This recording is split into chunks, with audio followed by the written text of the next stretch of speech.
While the history surrounding FDR's administration is disturbing, there is said to be a darker level, and one that is openly satanic, in the design of the dollar bill.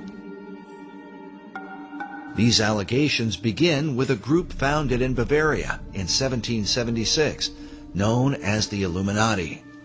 The order was founded by a man named Adam Weishaupt, with the alleged purpose of perfecting society. The symbolism of the dollar bill, Adam Weishaupt, do you really think it has anything to do with the Illuminati, in your opinion? Is the Illuminati to be defined as Freemasons and Rosicrucians and other secret society members? If that's the case, then yes, I believe the symbol on the dollar bill, the truncated pyramid, is directly related to the Illuminati, because Rorik was the Illuminati. In the 18th century, the original order was thought to have a bloodthirsty agenda, and it was believed that they secretly worshiped Lucifer.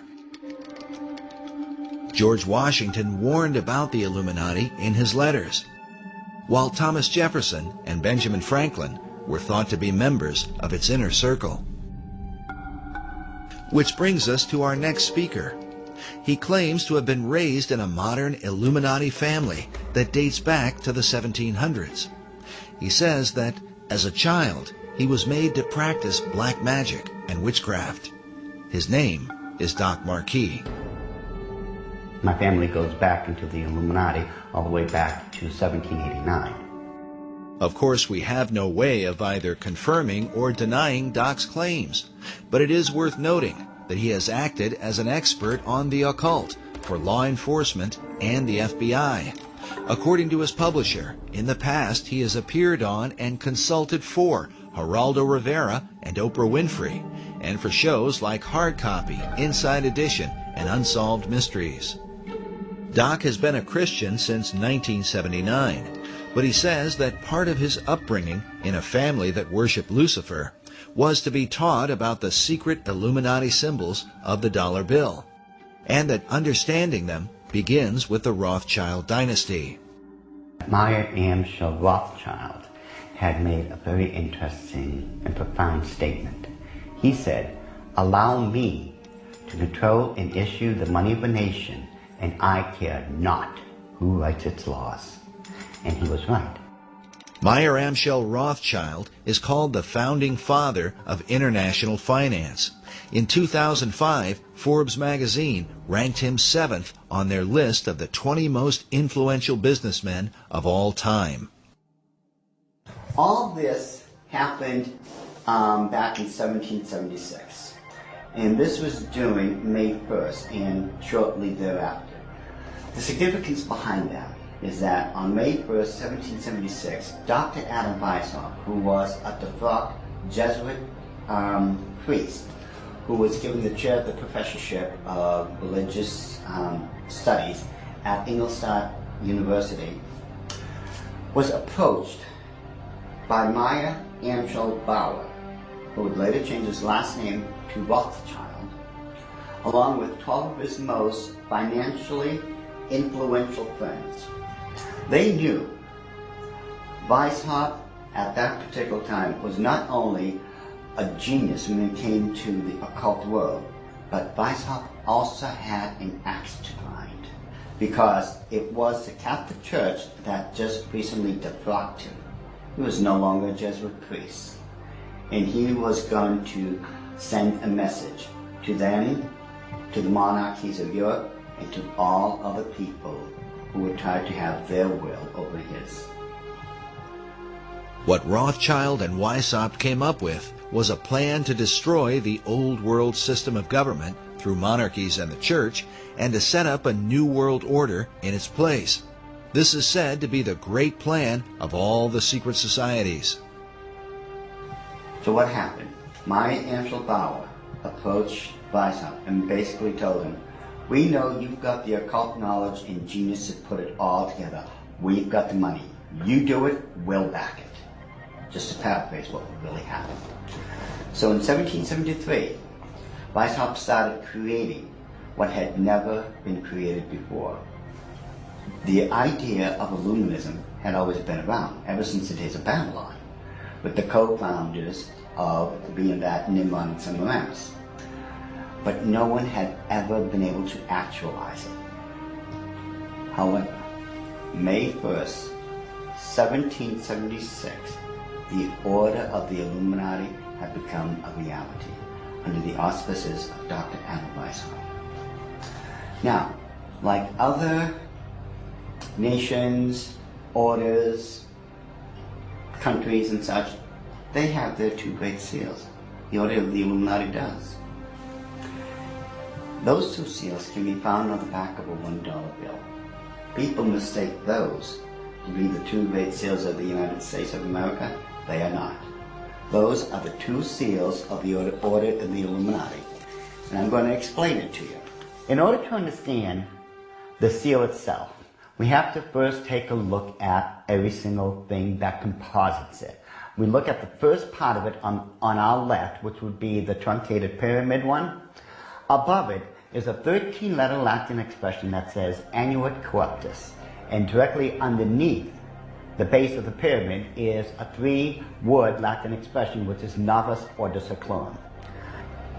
If you were to look up the word, let's say, work, in the English dictionary, you're going to find at least 50 different meanings for it.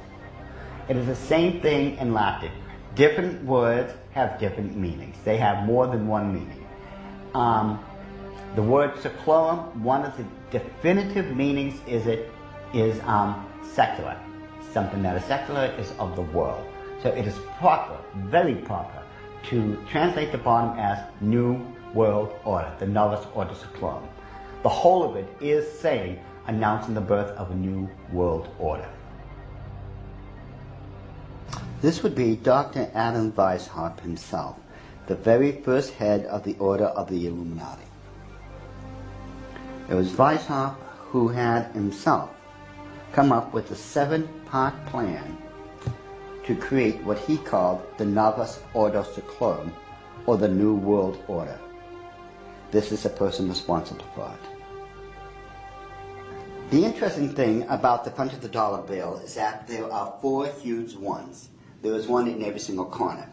Now if we look at every single one of them, they each have an oval around it, except for the top right-hand one.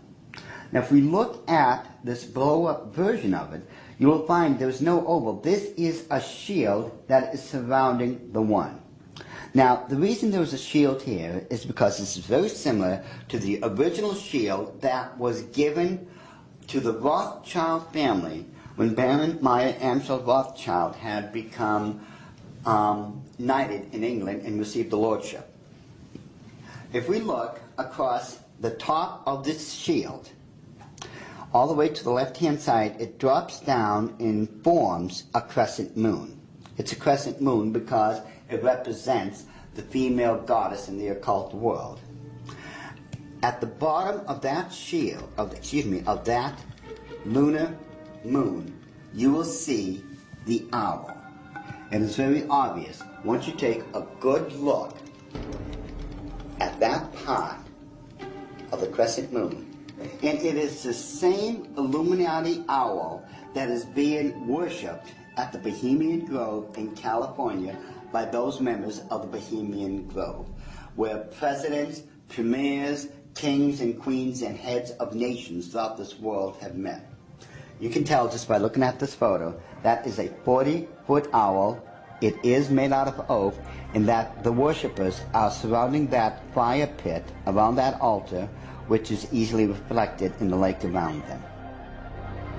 This is definitely the owl of the Illuminati. The rituals performed at the Bohemian Grove are occult and idolatrous. One of them, called the cremation of care, is supposed to be a mock human sacrifice, though some suggest that real killings take place. When President Nixon was there, he commented about the extreme homosexual environment at this all-male boys' club. Among other powerful American leaders who have been spotted at the Grove are Ronald Reagan, Dwight Eisenhower, Jimmy Carter, Newt Gingrich, and George Bush Jr. and Sr. Now, when we take a look at the O, it is actually, occultically speaking, the shape of the Ouroboros, the snake that's going around in a circle, devouring itself. This O is actually the eye in this lady's face that they want to look at. This is the O. Now, what's in the center of this O? You take a good look. It is the exact same owl of the Illuminati that we saw on the back of the $1 bill. So the question then becomes, who owns L'Oreal? But the owl seems to be a major symbol for the secret societies, as they are found repeatedly inside government buildings in Washington, D.C. And a giant owl figure is even seen in the street design, with the United States Capitol in the midst of it.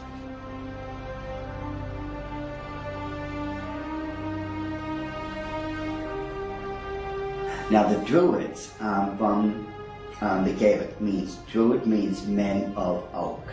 These people worshipped creation among other things, but their sacred symbol was the owl because the ancient god of magic and of the hunt was Pallas Athena. Her bird was the owl, and that owl represented wisdom. It always has. Pallas Athena was also the goddess figure who was said to inspire Sir Francis Bacon. But now look at this owl seal at the Bohemian Grove, where it says, "Weaving spiders come not here." While the line is taken from Shakespeare's Midsummer Night's Dream, could this also be a veiled reference to what seems like a spiderweb design that forms the background of the dollar bill? Are there additional secrets hidden there? Now, I'm sure you've heard of a Rorschach smear, or the Rorschach ink blot test as created by Dr. Rorschach himself.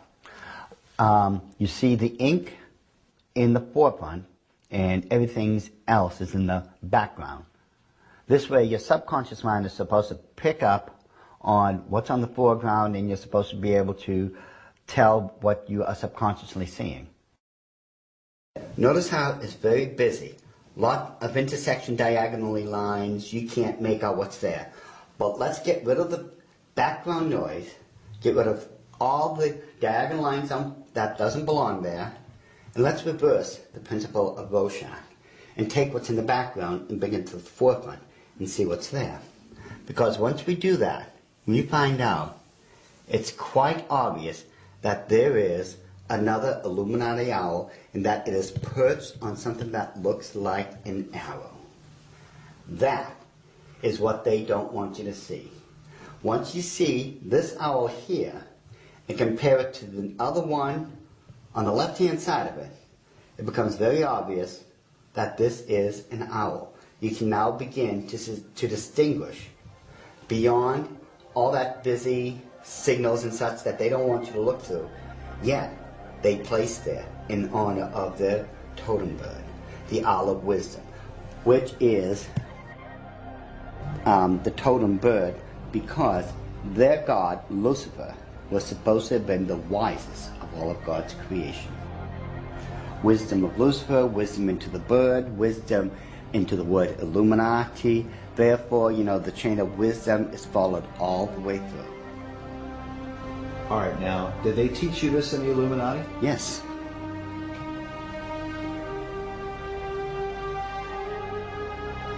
Well, I want you to understand that the first symbol is known as a pentalpha, from the Greek word for five, pente. It is a five-pointed star. Now, this next one is a pentacle. Now, it looks similar, but I want you to notice how it is interwoven. It runs through and in between itself. Now this next symbol is what's known as the Star of David, the Mogan David, the Jewish Star, the Seal of Solomon. There's numbers for it. This is the symbol for the nation of Israel. Now, when you take a look at it very carefully, you will notice that it is two equilateral triangles that are interwoven. This shows the union of God with man. However, when you look at the next one, it's similar to it. It's known as a hexagon. This is when you take two equilateral triangles, place one on top of another. Symbolically speaking, you're placing man above God. Now, this next symbol is the foulest, the most evil of all symbols in the occult world. There is nothing that can even come close.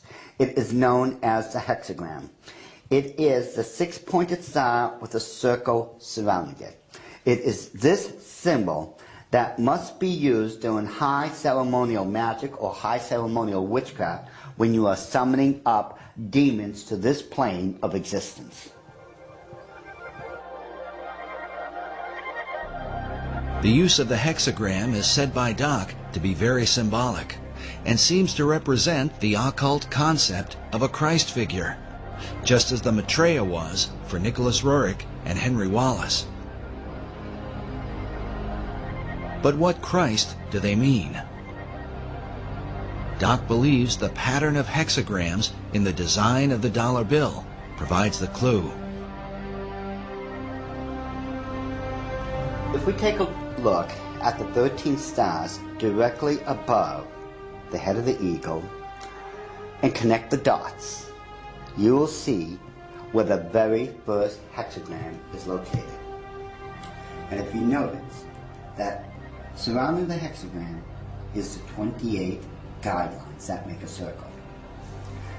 Now, inside every single point, the 6 points, is a star. There are 6 of them. They surround now the 7 stars. Remember, 6 is the number of man, 7 is the number of God. Now, it is man that is surrounding God or is placed above God. If what Doc is saying is true, this could represent the person the Bible calls the man of sin, who opposes and exalts himself above all that is called God or that is worshipped. Doc's interpretation seems to also fit the worship of Lucifer, for in the Bible, Lucifer declares that he will exalt his throne above the stars of God. Next, Doc claims a second hexagram can be found by connecting the various points where the much talked about number 13 is represented.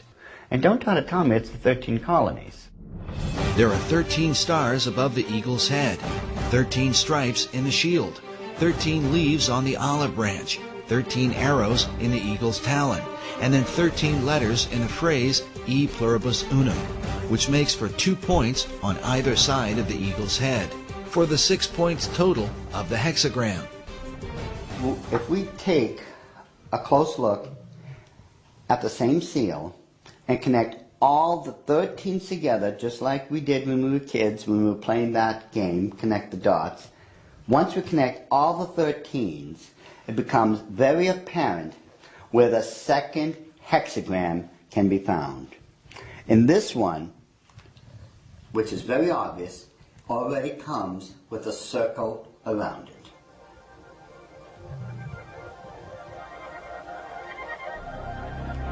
So this is the second hexagram here in figure 2. Yes. And then where's the third hexagram? The third hexagram can be found on the other part of the Great Seal. Again, connect all the 13 together, the 13 letters, the 13 steps in the pyramid, connect all this together.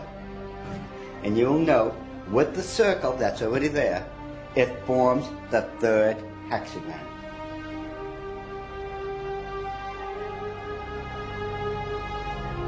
In other words, a 6, a 6, and a 6.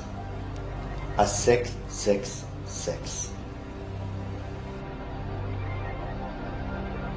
Doc has deciphered a code that, if there, would glorify Lucifer's Messiah, whom the Bible calls the beast or Antichrist. In the book of Revelation, it reads, "Here is wisdom. Let him that hath understanding count the number of the beast, for it is the number of a man, and his number is 666." Could there really be 3 6-pointed hexagrams on the dollar bill?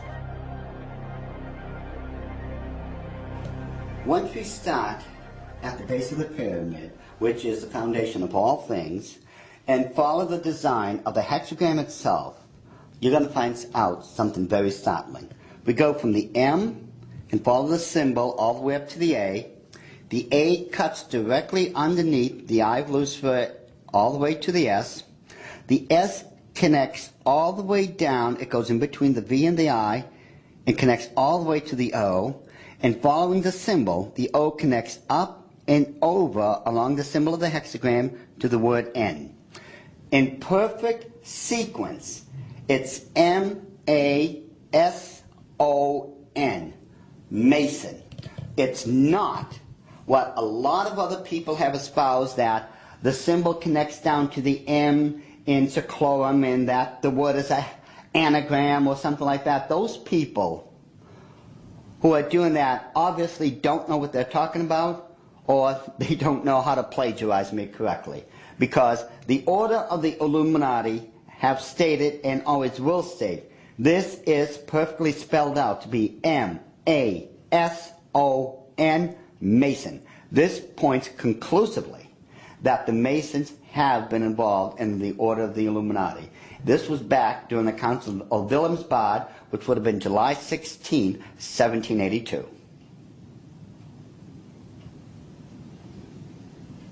All right, so what are we seeing?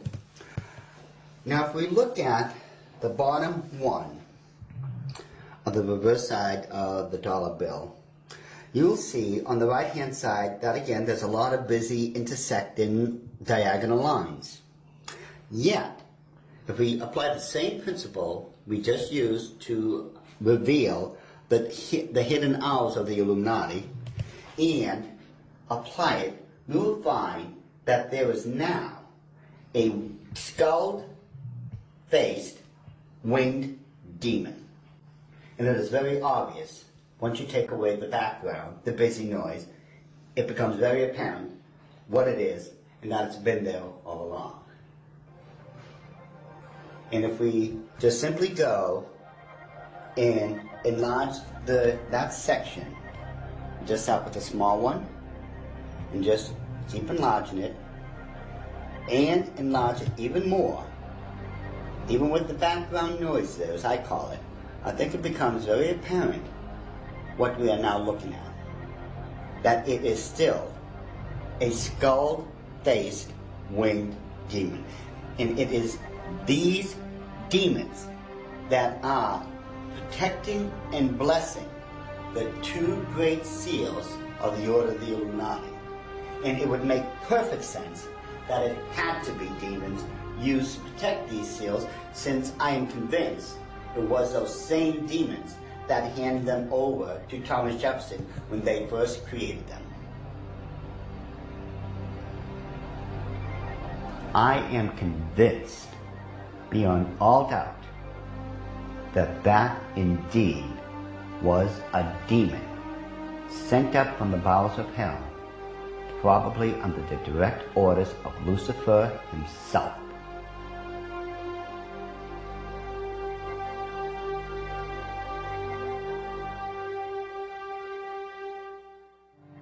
Doc Marquis makes it clear that he is no longer involved in the occult, and that since becoming a Christian, he has dedicated himself to warning others about the activities of the secret societies that worship Lucifer. I've been doing this now since the late 70s, when I first left the Order of the Illuminati, and that's when at that point, I had become a born-again Christian. At that time, I realized what I had been doing all along. Maybe in my own way of trying to make up for what I had done, and I've done a lot of heinous things in this life, I begin to wonder if I'm not trying to make up or atone for some of those things I had done. And I know in my heart of hearts that as a born-again child of the King, my sins have already been bought and paid for. But still, there's just that part of me that still feels so guilty about everything I've done. So it could be in my own way, and I'm somewhat convinced that in my own way, I'm still trying to make up for all those crimes I was guilty of when I was in the Illuminati. Doc makes it clear that he believes demonic forces were behind the design of the dollar bill and are working through secret societies. One of them is the Order of the Eastern Star, the female chapter of Freemasonry, whose icon is an inverted pentagram, a symbol associated with the satanic goat of Mendes. Ed Decker told us a story about a woman he once counseled who was involved in this society. I got a call one day after I had published a book on it, and a little book called The Question of Freemasonry. And in that book, I had, on one page, is the actual goat of Mendes. The goat of Mendes is a very significant symbol, since it was designed by 19th century French magician Eliphas Levi, without question the most influential occultist of the last 200 years. In his books, Levi glorified Lucifer and Satan, and his writings were quoted extensively by every major occult leader, including Albert Pike, Madame H.P. Blavatsky, and Manly P. Hall. Now listen carefully to Ed Decker's story. I got a call from someplace back in Pennsylvania, New Jersey, and this is years ago. And a lady called me up and she said, "I want to talk to you." She said, "I received a copy of your book. I am the head of the Eastern Star for my state." And she said, "Every time I go to another area of the state to do the induction of the leadership of the local chapters of the Eastern Star, I have these bad dreams, and it's like this demon comes in and attacks me in my bedroom, and it's this evil, evil thing. And it's beginning to bother me." And someone mentioned to me that, the Masons and the stuff that they do isn't really godly. You might want to study it a little bit. She said, so she told me that she went to a Christian bookstore and asked them if they had anything on the Eastern Star or Freemasonry. And the lady said, in the mail, I had just gotten this booklet. It's called The Question of Freemasonry by this guy, Ed Decker. And she said, I opened the book, I opened it up to the page, it just opened to the page that you have the goat of Mendes on there. And I looked at that, and that's the demon that's been coming into my room and attacking me when I'm going around the state and doing the inductions of the ladies of the Eastern Star. She said, I ran down 3 blocks to my husband's office, left my car right in the parking lot of the Christian bookstore, ran down there, got my husband out of his, I think he was an insurance agent or something, and said, look at this. They left there, went home, read the book, got on their knees, confessed it as sin, renounced it, and had that thing taken off their back. And from that time on, all that heaviness left her. When it went away, it just moved off her entire spirit. It was a spirit of darkness and evil.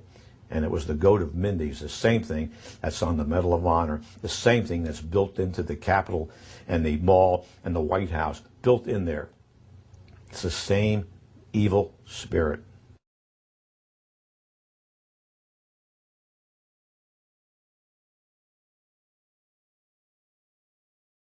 This whole idea of the Messiah and its relation, and the Messiah's relationship to the stone, and who that Messiah would be, and what would happen when the stone is returned to Jerusalem, and when the temple is built, it would be a replica of the original Solomon temple, not the Ezekiel, account.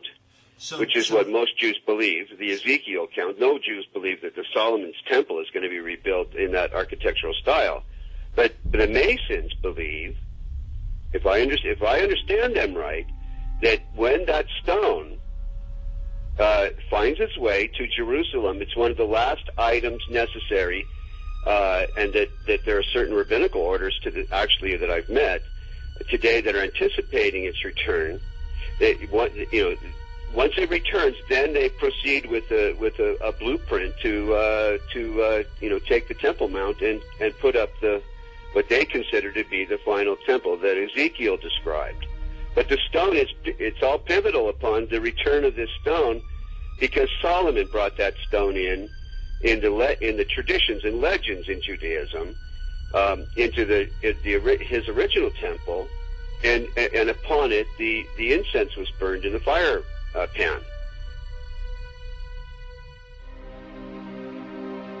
According to Masonic author David Oveson, the word dollar comes from the German word Taler.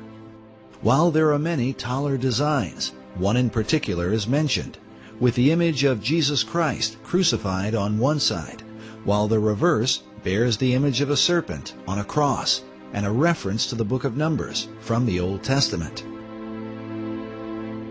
In this account, the children of Israel had complained against God. The scripture says, "And the Lord sent fiery serpents among the people, and they bit the people, and much of the people of Israel died." When they repented, God commanded Moses to erect a bronze serpent upon a pole, saying that everyone that is bitten, when he looketh upon it, shall live. In the New Testament, Jesus made reference to the bronze serpent as a picture of his crucifixion. He said, "As Moses lifted up the serpent in the wilderness, even so must the Son of Man be lifted up, that whosoever believeth in him should not perish, but have eternal life." Some believe that the serpent cross is the original inspiration for the American dollar sign today. While the image of the bronze serpent holds a very particular meaning for Christianity, David Oveson explains that Kabbalists and alchemists find an interesting parallel in the Hebrew gematria. The Hebrew word for the serpent of Moses is Nakash, which means the shining one.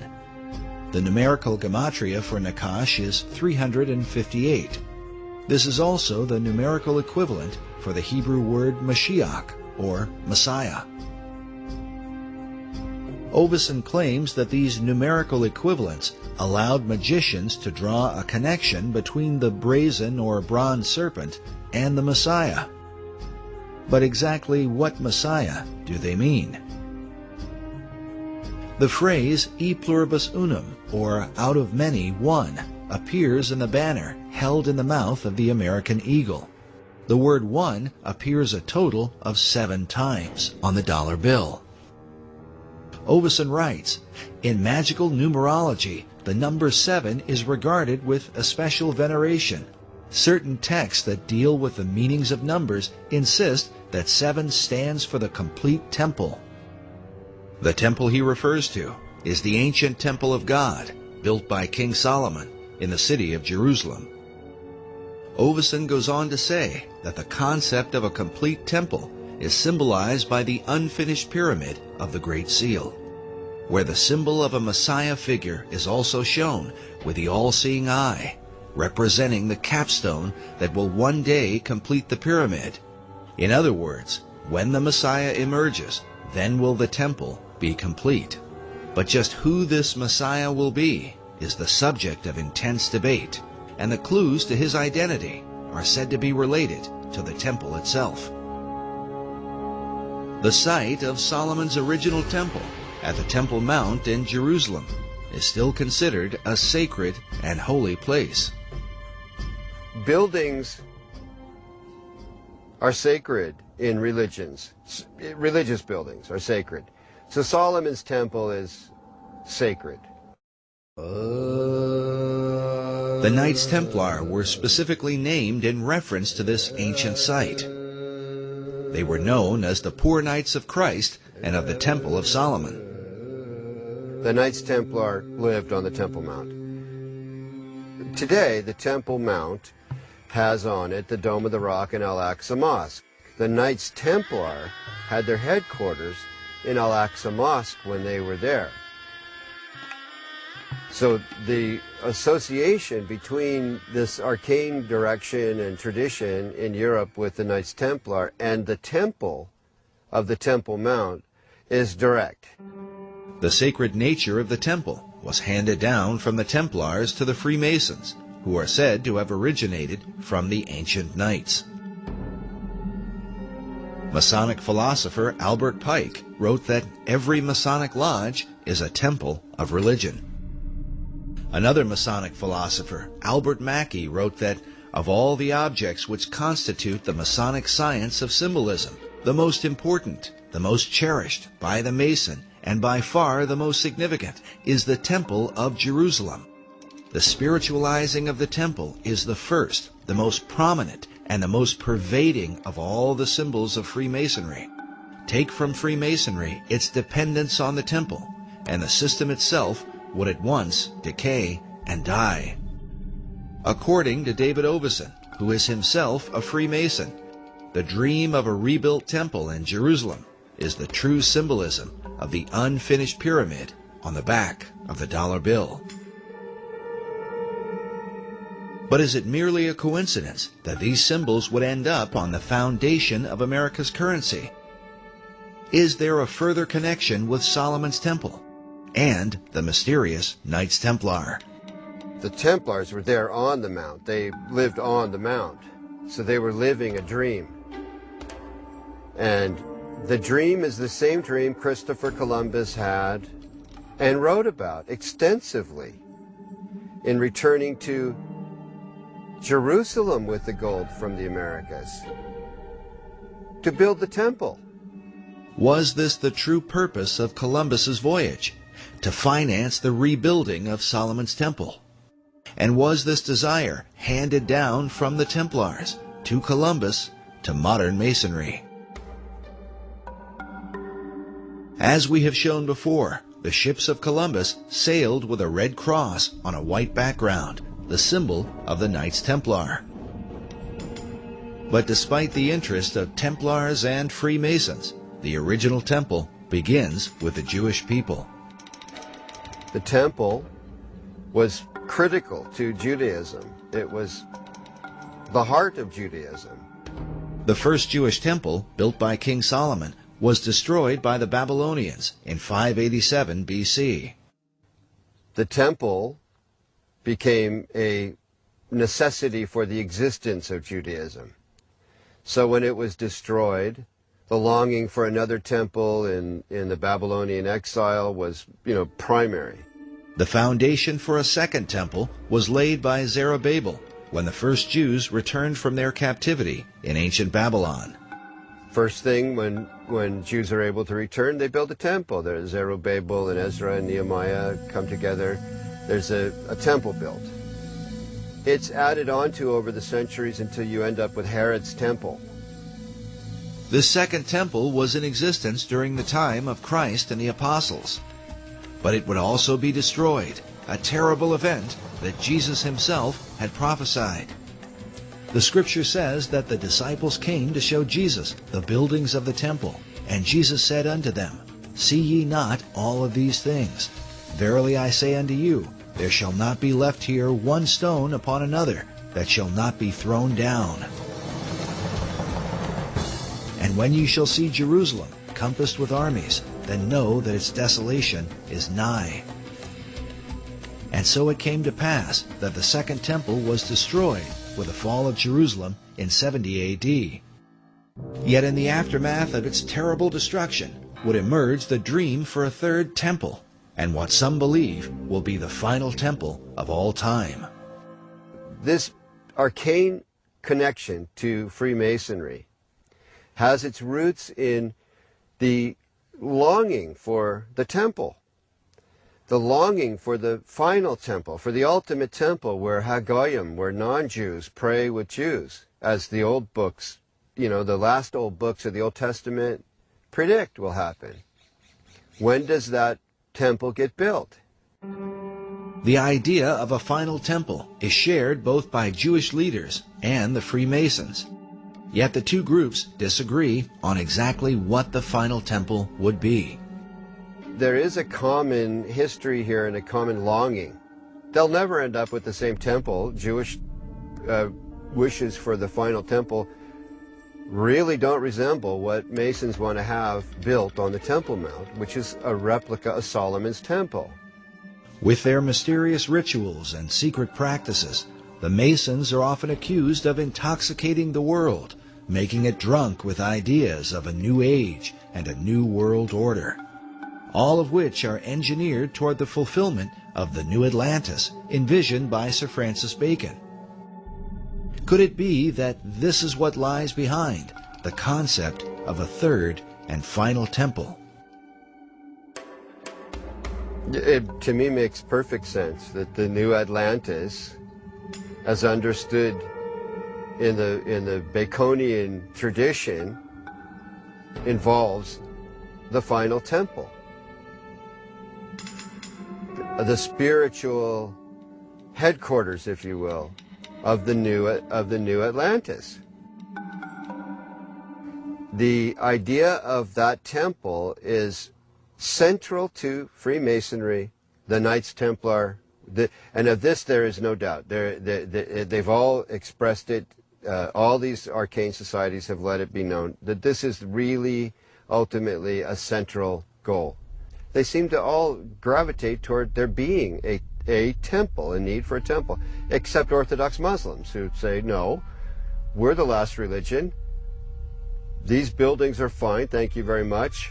Become a Muslim and you can pray in them and hang out on the Temple Mount, which is not going to happen. So that leads to a pretty ugly likelihood. If people who want a temple get their way, there's going to be a bloodbath there. Also, I believe it's spiritual because Satan has always desired God's place. That's why in Masonry you have Jebulon right there on the altar, Baal, the ruler of demons, in the Masonic altar. And Masons are generally, obviously, being deceived. However, right there on the Temple Mount in Israel, you have the Dome of the Rock, and the Golden Dome, the Black Dome. And within these domes, you have statements right there on Israel's Temple Mount, statements that Allah is God, and Allah has no, or God has no son, and Muhammad's his prophet. A denial of the true God and his son, Jesus Christ. And again, that's what 1 John identifies as being the spirit of Antichrist, those that deny the Father and the Son, 1 John chapter 2. And that's a harbinger of the ultimate Antichrist to come, who's going to sit in the temple of God, showing himself that he is God. So isn't it interesting? Here we have Benjamin Krim speaking of a coming Maitreya, who will rule as the coming Imam Mahdi of Islam. Of course, he can't really rule, and there can't be world peace unless the Jews, in his mind, are annihilated. And by the way, according to Muslim teachings in the Hadiths, when the Imam Mahdi comes, or when the Messiah comes, he will destroy the Jews and the people of the cross. So all this stuff, incredibly, it fits together just too well. But praise God, because from my perspective as a Christian, Jesus Christ said, when you see these things beginning to take place, lift up your head, for redemption is drawing near. And I believe these are signs that Jesus Christ is coming again. And when he does come, he will defeat the Antichrist, and every knee will bow, and every tongue confess, including Benjamin Krim, including the leaders of Iran and Hezbollah and so forth. Whether it's in heaven or on earth or in hell, every knee will bow, declaring that Jesus Christ is Lord in the end. And what will all these things mean for the future destiny of America? According to David Oveson, it was Manly Hall who influenced the placement of 72 stones on the Great Pyramid of the dollar bill, since the number 72 is said to be a magical number in the occult. It was also Hall who taught that the American eagle was a cleverly disguised phoenix bird. In his writings, he documents this account from the 1st century A.D. There is a certain bird which is called a phoenix, and when the time of its dissolution draws near that it must die, it builds itself a nest. But as the flesh decays, a certain kind of worm is produced. According to this account, it is from this worm that the phoenix is reborn. This concept of a phoenix worm in its nest seems to be represented at the top of this column on a building found in Europe.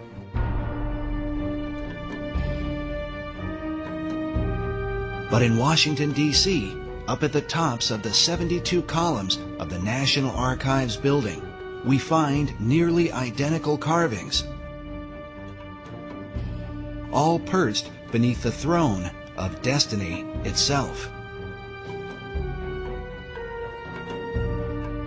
Could this somehow be a veiled reference to the secret destiny of America?